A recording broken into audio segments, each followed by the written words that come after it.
오늘 하나님께서 우리에게 주신 말씀은 창세기 11장부터 13장까지의 말씀입니다.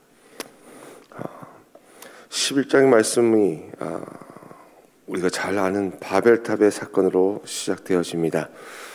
창세기 1장부터 시작된 천지 창조와 인간의 타락, 노아 홍수라는 창조의 시대의 주요한 사건을 지나 드디어 마지막 사건인 바벨탑 사건을 나타납니다. 이 사건을 시작함에 있어서 11장 1절은 이렇게 시작합니다. 온 땅의 언어가 하나요, 말이 하나였더라.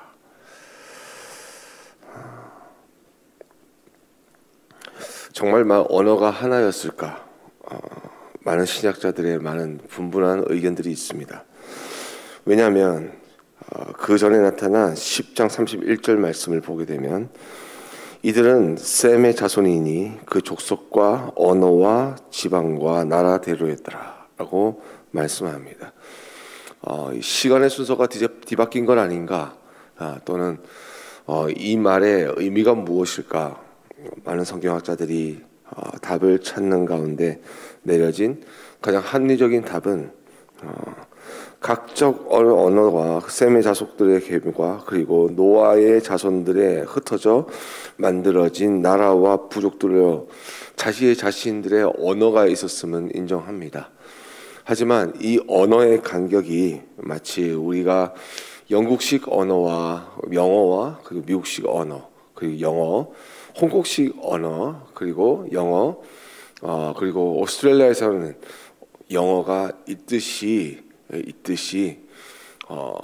그 간격이 멀지 않아 사용되어지는 액센트와 그리고 표현의 어떤 단어의 방법들이 다를지 모르나 이들은 서로 커뮤니케이션이 가능한 언어의 간격을 가지고 있는 언어였다는 것입니다.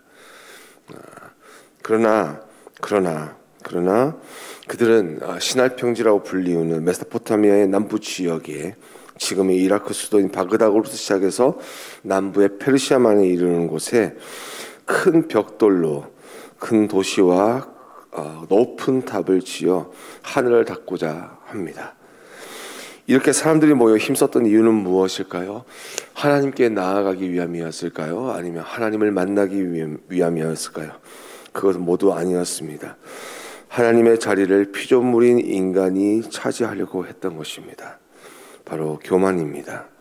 있어야 할 자리를 떠나는 것, 피조물의 자리에서 떠나는 것입니다. 창조주이신 하나님께 도달하고 싶은 욕망으로 사람은 가득하였습니다.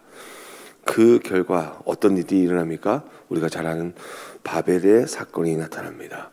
바벨이란 뜻은 흩어졌다, confused, 혼돈이 되었다라는 뜻입니다.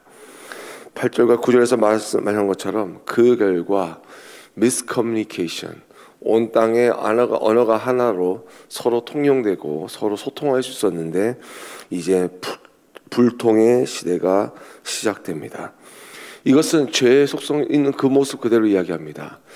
죄로 말미암아 하나님과 우리가 하나 되지 못하고 끊어졌습니다. miscommunication이 일어난 것이죠. 마찬가지로 하나님과 우리가 죄로 말미암아 miscommunication이 바로 우리의 삶 가운데 일어나게 됐음을 이야기합니다. 죄는 보이지 않습니다. 그리고 죄에 오염된 우리 자신의 영혼에 나타나는 일로 또한 우리는 느껴지지 않습니다. 하지만 하나님과 단절된 인생의 그 열매는 반드시 우리의 삶 속에 나타나게 된다는 것을 이 말씀을 통하여 이야기합니다.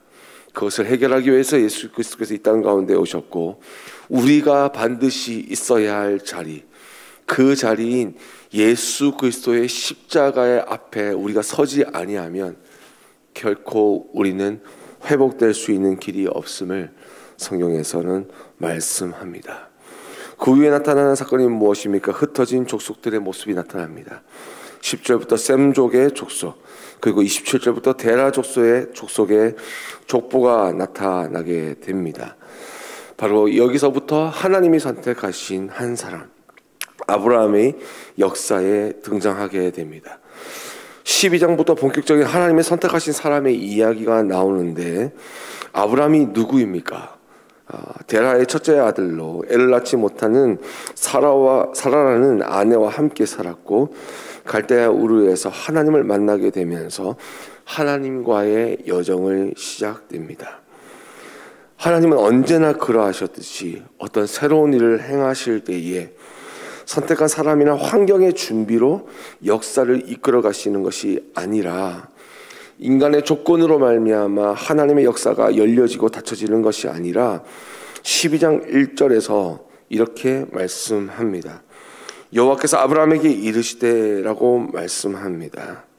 하나님은 언제나 그러셨듯이 하나님 자신이 역사의 주어가 되십니다.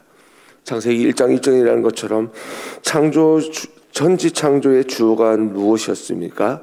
바로 하나님께서였습니다. 사람을 만드신 그 주어가 누구셨습니까? 하나님께셨습니다. 노아의 홍수의 주어는 누구였습니까? 그 사건의 주어 또한 하나님이었습니다. 온 지면에 다른 언어로 흩으신 그 바벨 사건의 주어는 누구셨습니까? 바로 하나님께였습니다.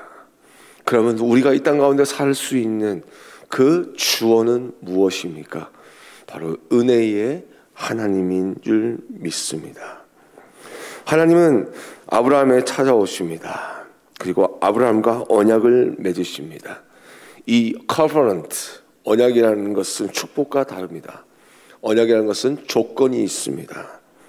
내가 내게 보여줄 땅으로 가게 되면 이라고 하는 하나님의 한 컨디션을 주십니다. 그러니까 순종을 요구하셨다는 것입니다.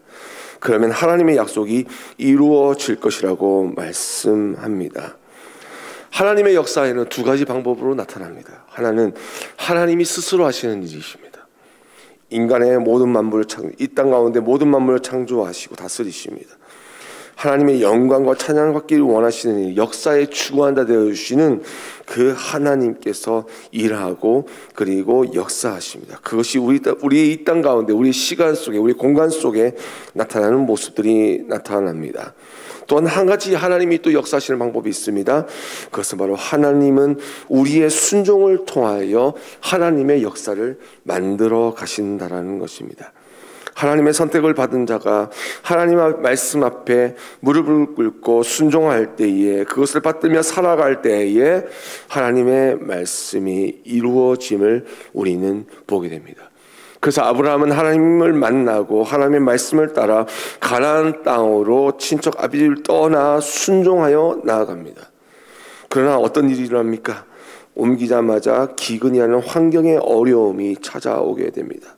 그때 그는 하나님을 예배하지 않고 자신이 살아갈 방법을 찾으며 세상을 보게 됩니다. 하나님의 약속의 땅을 벗어나게 되는 일이 일어납니다. 그리고 애굽이라는 세상으로 나아갑니다. 그리고 그곳에서 있어서는 안 될 바로 왕에게 자신의 목숨을 지키기 위해 아내를 누이로 속이게 됩니다.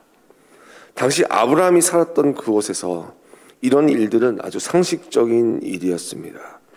하지만 하나님은 그것을 기뻐하지 않으셨습니다. 왜냐하면 하나님은 아브람과 사라를 통하여 아들을 가지기를 원하셨기 때문입니다. 그것이 하나님의 약속이었기 때문입니다. 여기서 우리가 깨닫게 되는 것은 하나님의 사람은 세상의 상식보다 하나님의 약속으로 살아야 한다는 것입니다. 물론 상식이 중요합니다. 보편적인 사회의 약속이 중요합니다. 모든 세상 방법이 악하진 않습니다. 하지만 세상의 상식으로 인해 하나님과의 약속이 깨어진다면 그 선택은 잘못된 것이라고 말씀은 이야기합니다.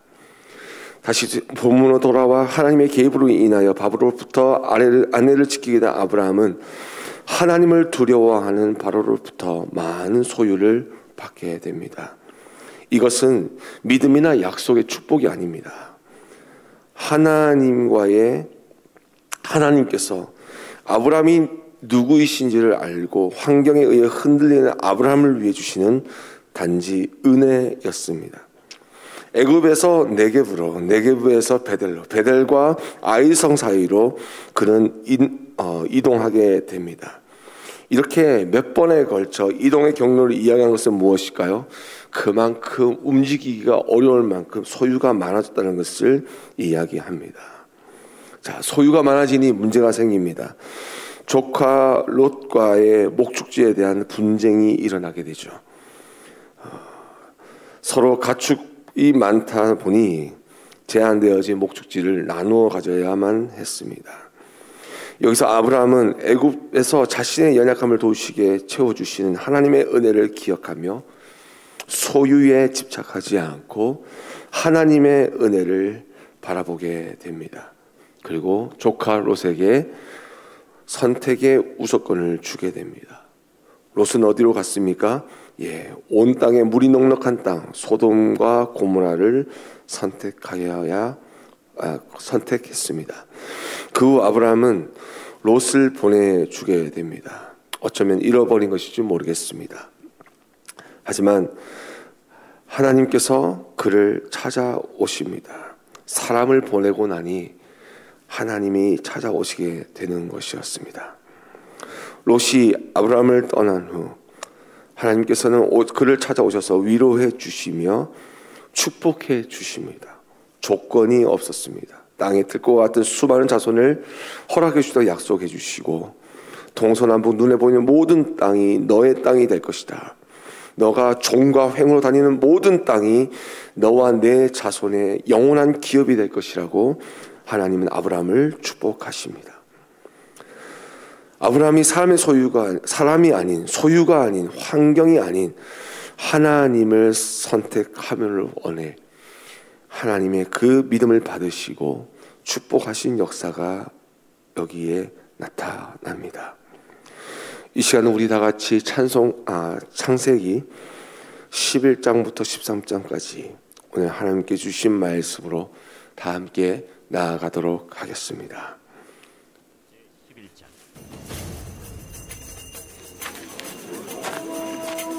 온 땅의 언어가 하나요 말이 하나였더라. 이에 그들이 동방으로 옮기다가 시날 평지를 만나 거기 거류하며 서로 말하되 자, 벽돌을 만들어 견고히 굽자.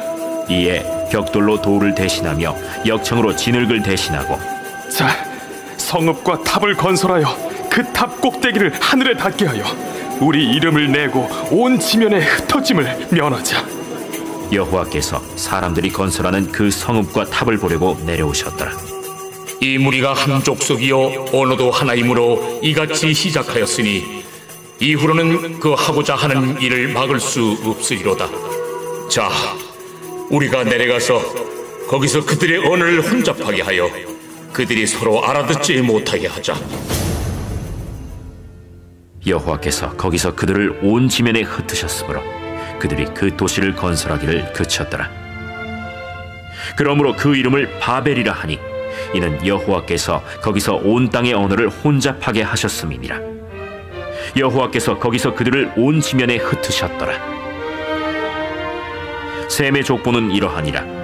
셈은 100세 곧 홍수 후 2년에 아르박삿을 낳았고 아르박삿을 낳은 후에 500년을 지내며 자녀를 낳았으며 아르박삿은 35세에 셀라를 낳았고 셀라를 낳은 후에 403년을 지내며 자녀를 낳았으며 셀라는 30세에 에벨을 낳았고 에벨을 낳은 후에 403년을 지내며 자녀를 낳았으며 에벨은 34세에 벨렉을 낳았고 벨렉을 낳은 후에 430년을 지내며 자녀를 낳았으며 벨렉은 30세에 르우를 낳았고 르우를 낳은 후에 209년을 지내며 자녀를 낳았으며 르우는 32세에 스룩을 낳았고 스룩을 낳은 후에 207년을 지내며 자녀를 낳았으며 스룩은 30세에 나홀을 낳았고 나홀을 낳은 후에 200년을 지내며 자녀를 낳았으며 나홀은 29세에 데라를 낳았고 데라를 낳은 후에 119년을 지내며 자녀를 낳았으며 데라는 70세에 아브람과 나홀과 하란을 낳았더라.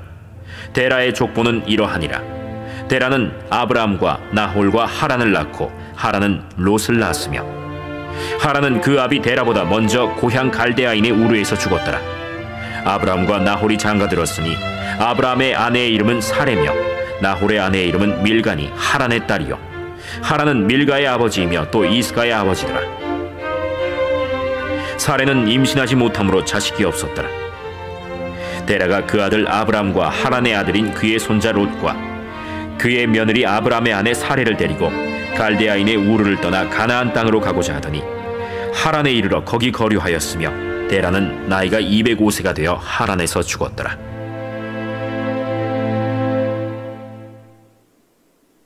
제12장. 여호와께서 아브람에게 이르시되 너는 너희 고향과 친척과 아버지의 집을 떠나 내가 네게 보여줄 땅으로 가라. 내가 너로 큰 민족을 이루고 네게 복을 주어 네 이름을 창대하게 하리니 너는 복이 될지라. 너를 축복하는 자에게는 내가 복을 내리고 너를 저주하는 자에게는 내가 저주하리니 땅의 모든 족속이 너로 말미암아 복을 얻을 것이라. 이에 아브람이 여호와의 말씀을 따라갔고 롯도 그와 함께 갔으며 아브람이 하란을 떠날 때에 75세였더라. 아브람이 그의 아내 사레와 조카 롯과 하란에서 모은 모든 소유와 얻은 사람들을 이끌고 가나안 땅으로 가려고 떠나서 마침내 가나안 땅에 들어갔더라. 아브람이 그 땅을 지나 세겜 땅 모래 상수리 나무에 이르니 그때 가나안 사람이 그 땅에 거주하였더라. 여호와께서 아브람에게 나타나 이르시되 내가 이 땅을 내 자손에게 주리라. 자기에게 나타나신 여호와께 그가 그곳에서 제단을 쌓고 거기서 베델 동쪽 산으로 옮겨 장막을 치니 서쪽은 베델이요 동쪽은 아이라. 그가 그곳에서 여호와께 제단을 쌓고 여호와의 이름을 부르더니 점점 남방으로 옮겨갔더라. 그 땅에 기근이 들었으므로 아브람이 애굽에 거류하려고 그리로 내려갔으니 이는 그 땅에 기근이 심하였음이라. 그가 애굽에 가까이 이르렀을 때 그의 아내 사레에게 말하되 내가 알기에 그대는 아리따운 여인이라. 애굽 사람이 그대를 볼 때에 이르기를 이는 그의 아내라 하여 나는 죽이고 그대는 살리리니 원하건대 그대는 나의 누이라 하라. 그러면 내가 그대로 말미암아 안전하고 내 목숨이 그대로 말미암아 보존되리라. 아브람이 애굽에 이르렀을 때 애굽 사람들이 그 여인이 심히 아리따움을 보았고 바로의 고관들도 그를 보고 바로 앞에서 칭찬하므로 그 여인을 바로의 궁으로 이끌어들인지라. 이에 바로가 그로 말미암아 아브람을 후대하므로 아브람이 양과 소와 노비와 암수 나귀와 낙타를 얻었더라. 여호와께서 아브람의 아내 사레의 일로 바로와 그 집에 큰 재앙을 내리신지라. 바로가 아브람을 불러서 이르되 내가 어찌하여 나에게 이렇게 행하였느냐? 내가 어찌하여 그를 내 아내라고 내게 말하지 아니하였느냐? 내가 어찌 그를 누이라 하여 내가 그를 데려다가 아내를 삼게 하였느냐? 내 아내가 여기 있으니 이제 데려가라. 바로가 사람들에게 그의 일을 명하매 그들이 그와 함께 그의 아내와 그의 모든 소유를 보내었더라.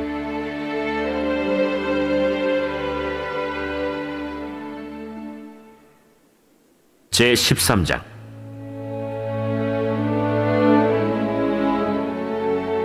아브람이 애굽에서 그와 그의 아내와 모든 소유와 롯과 함께 네겝으로 올라가니 아브람에게 가축과 은과 금이 풍부하였더라. 그가 네겝에서부터 길을 떠나 베델에 이르며 베델과 아이 사이 곧 전에 장막 쳤던 곳에 이르니 그가 처음으로 제단을 쌓은 곳이라. 그가 거기서 여호와의 이름을 불렀더라. 아브람의 일행 롯도 양과 소와 장막이 있으므로 그 땅이 그들이 동거하기에 넉넉하지 못하였으니 이는 그들의 소유가 많아서 동거할 수 없었음이니라. 그러므로 아브람의 가축의 목자와 롯의 가축의 목자가 서로 다투고 또 가나안 사람과 브리스 사람도 그 땅에 거주하였는지라. 아브람이 롯에게 이르되 우리는 한 친족이라. 나나 너나 내 목자나 네 목자나 서로 다투게 하지 말자. 내 앞에 온 땅이 있지 아니하냐? 나를 떠나가라. 네가 좌하면 나는 우하고 네가 우하면 나는 좌하리라. 이에 롯이 눈을 들어 요단 지역을 바라본즉 소알까지 온 땅에 물이 넉넉하니 여호와께서 소돔과 고모라를 멸하시기 전이었으므로 여호와의 동산 같고 애굽 땅과 같았더라. 그러므로 롯이 요단 온 지역을 택하고 동으로 옮기니 그들이 서로 떠난지라. 아브람은 가나안 땅에 거주하였고 롯은 그 지역의 도시들에 머무르며 그 장막을 옮겨 소돔까지 이르렀더라. 소돔 사람은 여호와 앞에 악하며 큰 죄인이었더라. 롯이 아브람을 떠난 후에 여호와께서 아브람에게 이르시되 너는 눈을 들어 너 있는 곳에서 북쪽과 남쪽 그리고 동쪽과 서쪽을 바라보라. 보이는 땅을 내가 너와 네 자손에게 주리니 영원히 이르리라. 내가 네 자손이 땅에 티끌 같게 하리니 사람이 땅에 티끌을 능히 세일 수 있을진데 네 자손도 세리라. 너는 일어나 그 땅을 종과 횡으로 두루 다녀보라. 내가 그것을 네게 주리라. 이에 아브람이 장막을 옮겨 헤브론에 있는 마므레 상수리 수풀에 이르러 거주하며 거기서 여호와를 위하여 제단을 쌓았더라.